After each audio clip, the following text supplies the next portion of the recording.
नमस्कार, मी पूजा. तुम्हा सर्वांचे मनपूर्वक स्वागत करते आपलं चॅनल दीपूज रेसिपी अँड मोरमध्ये. तर आज आपण बनवणार आहोत पोह्याच्या वाळवणाच्या चकल्या.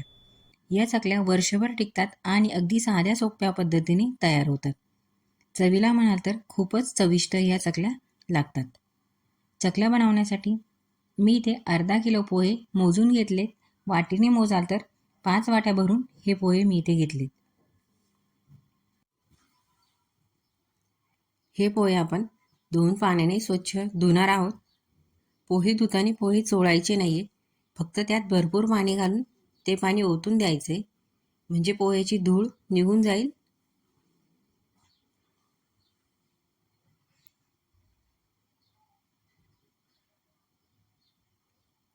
हे बघा, या प्रकारे आपल्याला पोहे धुवायचे. यातलं हे पाणी ओतून देणार आहोत.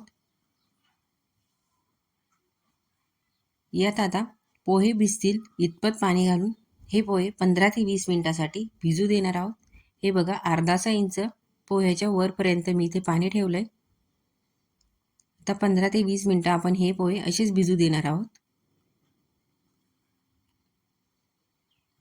इथे 20 मिनिटानंतर पोहे व्यवस्थित असे भिजलेत. हे पोहे मिक्सरला थोडे थोडे करून आपण बारीक करणार आहोत. पोहे मिक्सरला बारीक करताना त्यामध्ये थोडं थोडं पाणी घालावं, म्हणजे पोहे मिक्सरला दाटणार नाही आणि व्यवस्थित अशी बारीक होतील. हे बघा, इथे मी पोह्यामध्ये थोडंसं पाणी घालून ते बारीक करून घेतलेत. याच प्रकारे आपल्याला बाकी पोहे पण बारीक करायचे. आपले इथे सर्व पोहे बारीक करून झालेत. यात आता मसाले घालणार आहोत. मसाल्यांमध्ये सर्वात अगोदर चवीनुसार मीठ, 1 चमचा जिरे पावडर, 1 चमचा लाल तिखट. इथे मी या चकल्या कमी तिखट बनवतीये. जर तिखट आवडत असेल तर तिखटचं प्रमाण वाढवू शकता. आणि कोथिंबीर. आता हे सर्व आपण हाताने एकजीव करून घेणार आहोत.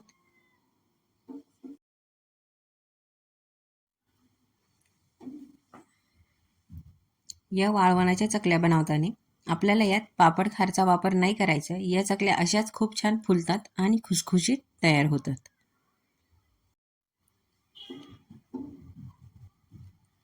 हे बघा, या प्रकारे हे सर्व एकजीव करून घ्यायचे. आता चकली तयार करून बघणार आहोत.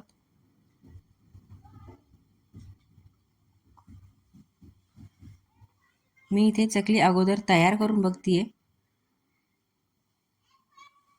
इथे आपली चकली तुटत नाही, एकदम परफेक्ट अशी चकली तयार होते. जर चकली तुटत असेल तर त्यामध्ये थोडंसं पाणी घालावं आणि पुन्हा ते मिश्रण एकजीव करून घ्यावं आणि मग चकल्या तयार करून बघाव्या. हे बघा, एकदम परफेक्ट अशा चकल्या तयार होत आहेत, तुटत पण नाहीये. आता आपण चकल्या उन्हामध्ये तयार करणार आहोत.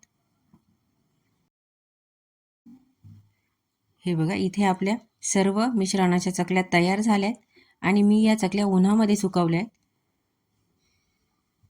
2 दिवसानंतर आपल्या चकल्या छान अशा सुकल्या आहेत.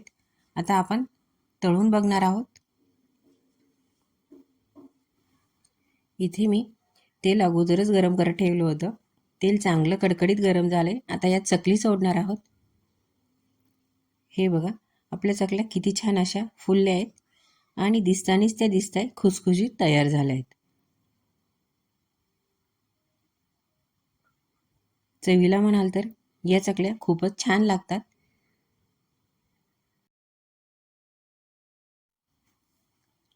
हे बघा, बाकी चकल्या पण छान फुलल्या आहेत.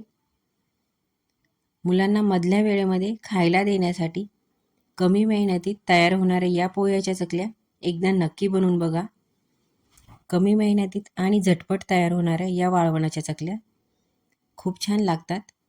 हे बघा, किती छान खुसखुशीत तयार झाल्या आहेत. लहान मोठे सर्वच या चकल्या आवडीने खातील. तर मग व्हिडिओ आवडला असेल तर लाईक शेअर करा आणि चॅनलला प्लीज सबस्क्राईब करा.